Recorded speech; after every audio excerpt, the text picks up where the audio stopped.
दोस्तों, motivational movies में आपका स्वागत है। आज हम आपके लिए 2008 में रिलीज हुई एक नेचुरल हॉरर मूवी द र्यून्स को एक्सप्लेन करने वाले हैं। इस मूवी को IMDb पर 5.9 की रेटिंग मिली है। मूवी काफी जबरदस्त है। आप सभी से रिक्वेस्ट है कि इसे लास्ट तक देखिएगा। अगर आपको एक्सप्लेनेशन पसंद आए तो वीडियो को लाइक और हमारी चैनल को सब्सक्राइब जरूर कर दीजिएगा। मूवी की शुरुआत में हमें मैक्सिको का सीन दिखाया जाता है, जहां पर हम 4 American tourist Jeff, Amy, Eric और स्टेसी को देखते हैं। ये सभी लोग मैक्सिको के एक रिजॉर्ट में चिल कर रहे थे। तभी उनकी मुलाकात मथियास से होती है। मथियास वहाँ पर अपने भाई को ढूंढ रहा था।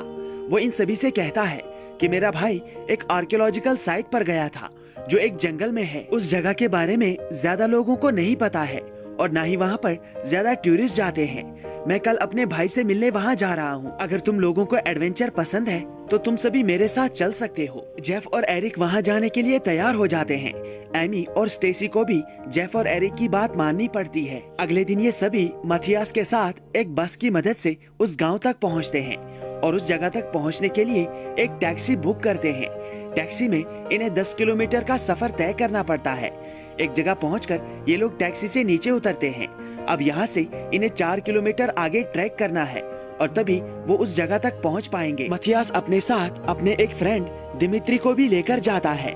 पूरे 1 घंटे तक ट्रैक करने के बाद ये लोग उस खंडर तक पहुँच जाते हैं। मथियास वहाँ पर अपने भाई हेनरिक को आवाजें देता है, लेकिन उसे कोई जवाब नहीं मिलता।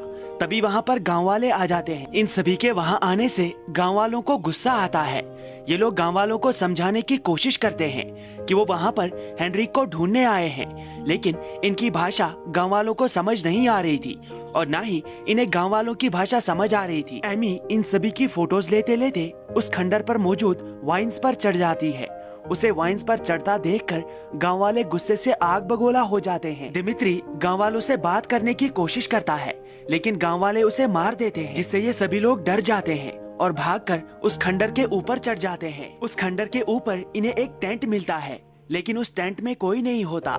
मथियास को वहाँ पर अपने भाई हेनरिक का सामान मिलता है। ये लोग अपने फोन्स चेक करते हैं और देखते हैं कि उनके फोन्स में नेटवर्क ही नहीं है। उस खंडर के ऊपर इन्हें एक रास्ता मिलता है जो उस खंडर के अंदर जाता है। अब ये लोग बैठकर सोचने लगते हैं कि ये कैसे अपनी जान बचा सकते हैं, लेकिन तभी खंडर के अंदर से इन्हें एक फोन के बजने की आवाज आती है। मथियास इन सभी को बताता है कि ये मेरे भाई हेनरिक का फोन बज रहा है। उस रास्ते के ऊपर एक रस्सी लगी होती है।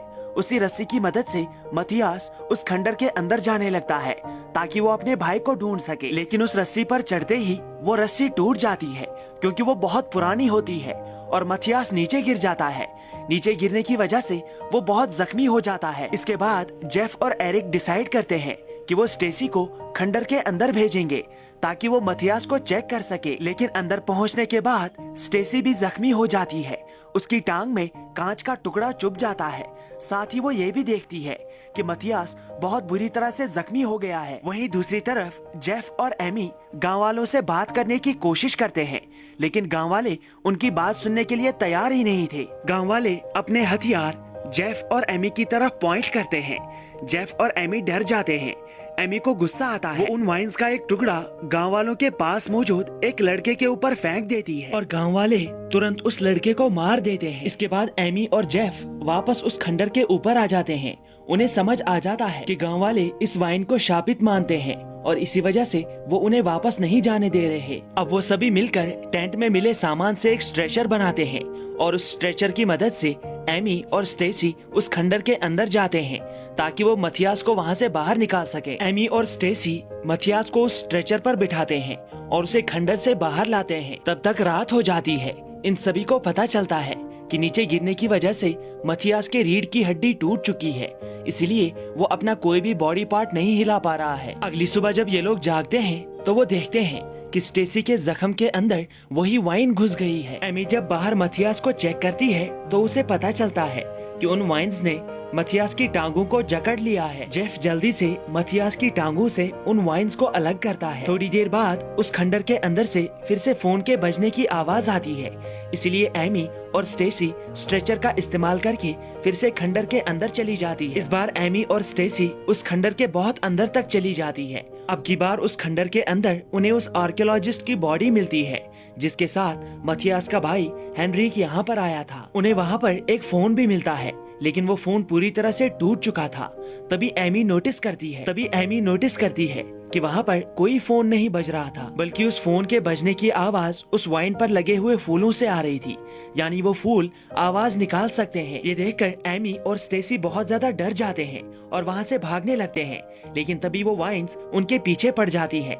बहुत मुश्किल से एमी और स्टेसी उस खंडर से बाहर आने में कामयाब होती है। एमी और स्टेसी जब फूलों से आवाज आने की बात जेफ और एरिक को बताती है, तो जेफ और एरिक को उनकी बात पर यकीन नहीं आता।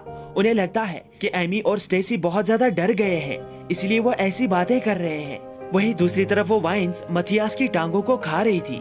जेफ उनसे कहता है कि अगर हमने मथियास को इसी हालत में छोड़ा तो वो मर जाएगा, इसलिए हमें उसकी टांगे काटनी चाहिए। एमी और स्टेसी पहले इसके लिए तैयार नहीं थे, लेकिन जेफ के इंसिस्ट करने पर वो उसकी टांगे काटने के लिए तैयार हो जाते हैं। इवन कि मथियास भी उनसे कहता है कि तुम मेरी टांगे काट दो, मैं जिंदा रहना चाहता हूँ। जेफ एक बहुत बड़े पत्थर की मदद से मथियास की टांगों की हड्डियां तोड़ देता है और टेंट में मिले हुए चाकू की मदद से वो उसकी टांगे काट देता है।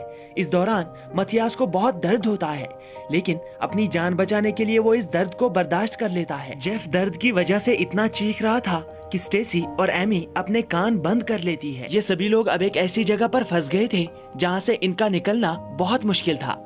गांव वाले उस खंडर के नीचे इनका इंतजार कर रहे थे ताकि वो इन्हें मार सके। रात में एरिक उस खंडर से नीचे उतरता है, तभी उसे पता चलता है कि गांव वालों ने उस खंडर को चारों तरफ से घेर लिया है। खंडर के ऊपर एमी और एरिक टेंट से बाहर बैठे हुए थे। वो दोनों एक दूसरे से बातें कर रहे थे। एरिक एमी को कंफर्ट करता है कि वो यहाँ से जरूर बचकर निकलेंगे, लेकिन तभी स्टेसी टेंट से बाहर आती है और वह एमी और एरिक को एक साथ देख लेती है। वो एमी पर बहुत गुस्सा करती है और साथ ही उस पर इल्जाम लगाती है कि वो एरिक को फंसाकर उसके साथ संभोग करना चाहती है। ये लोग झगड़े में बिजी थे और दूसरी तरफ वो वाइन्स मथियास की बॉडी को जकड़ लेती है। वो वाइन्स मथियास के मुंह के अंदर घुस जाती हैं। जेफ उन वाइन्स को बाहर निकाल लेता है, लेकिन तब तक मथियास मर चुका होता है। स्टेसी इन सभी को बताती है कि वो वाइन्स उसकी बॉडी के अंदर भी घुस गई है, लेकिन बाकी लोग उसकी बातों पर यकीन नहीं करते। अगली सुबह जब ये लोग नींद से जागते हैं तो स्टेसी उन्हें अपनी पीठ दिखाती है।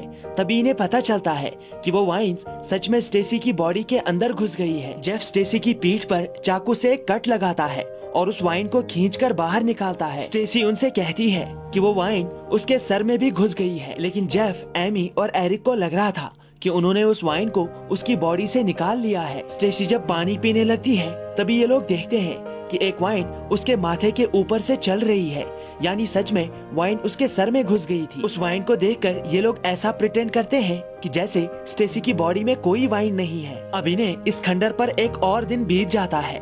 अगले दिन जब स्टेसी नींद से जागती है तो वो टेंट से बाहर आती है। वो सामान में चाकू ढूंढती है और चाकू मिलने के बाद वो अपनी बॉडी से उन वाइन्स को निकालने लगती है। स्टेसी के चीखने की वजह से एरिक जाग जाता है। वो जेफ और एमी को भी जगाता है। वो लोग जब टेंट से बाहर आते हैं तो स्टेसी का हाल देखकर वो लोग पूरी तरह से चौंक जाते हैं, क्योंकि स्टेसी ने अपनी बॉडी पर बहुत सारे कट्स लगाए थे। जेफ स्टेसी को रोकने की कोशिश करता है, लेकिन एमी जेफ के हाथ पर भी चाकू से एक कट लगाती है। एरिक स्टेसी के पास जाता है और उसे समझाने की कोशिश करता है, लेकिन स्टेसी को कुछ भी समझ नहीं आ रहा था, इसीलिए वो चाकू सीधे एरिक के सीने में घुसा देती है, जिससे एरिक की वहीं पर मौत हो जाती है। ये सब देखकर जेफ बहुत दुखी होता है। थोड़ी देर बाद वो वाइन्स एरिक की डेड बॉडी को जकड़ लेती है और एरिक की बॉडी को अपने अंदर खींचने लगती है। स्टेसी की बॉडी में अभी भी बहुत सारी वाइन्स थी, इस वजह से उसे बहुत दर्द हो रहा था। वो जेफ से रिक्वेस्ट करती है कि वो उसे मार दे ताकि वो उस दर्द से आजाद हो जाए। जेफ एरिक की बॉडी से चाकू निकालता है और स्टेसी को मार देता है। इसके बाद एमी की जान बचाने के लिए जेफ एक प्लान बनाता है। वो एमी की पूरी बॉडी पर स्टेसी का खून लगाता है और उसे कहता है कि मैं गांव वालों का ध्यान अपनी तरफ डाइवर्ट करूंगा और इसी मौके का फायदा उठाकर तुम यहाँ से भाग जाना। एमी इसके लिए तैयार नहीं थी, लेकिन जेफ के इंसिस्ट करने पर वो इसके लिए मान जाती है और थोड़ी देर बाद जेफ एमी को अपने हाथों में उठाकर उस खंडर से नीचे आता है। वो एमी की बॉडी को नीचे रख देता है और गांव वालों के साथ बात करने लगता है। जेफ चलते चलते उस खंडर से थोड़ा दूर चला जाता है वो गांव वालों को अपने साथ बिजी रखता है और उन्हें एमी की बॉडी से दूर ले जाता है। मौके का फायदा उठाकर एमी वहां से भाग जाती है, लेकिन जेफ अपनी जान नहीं बचा पाता। गांव वाले उसे मार देते हैं। एमी जंगल में बहुत तेज भागती है। गांव वाले उस पर तीरों की बरसात करते हैं, लेकिन खुशकिस्मती से एमी को कोई तीर नहीं लगता। थोड़ी देर बाद भागते भागते वो मथियास के भाई हेनरिक की जीप के पास पहुंच जाती है और जीप स्टार्ट करके वहां से भाग जाती है। वो जीप को बहुत तेज चलाती है और पीछे मुड़कर नहीं देखती। इस तरह से एमी अपनी जान बचाने में कामयाब हो जाती है। और इसी के साथ ये मूवी भी यहाँ पर समाप्त होती है। लेकिन मूवी के लास्ट सीन में हम दिमित्री के दोस्तों को उस खंडर की तरफ जाते हुए देखते हैं, यानी वो वाइन्स अब उनका भी शिकार करेंगी।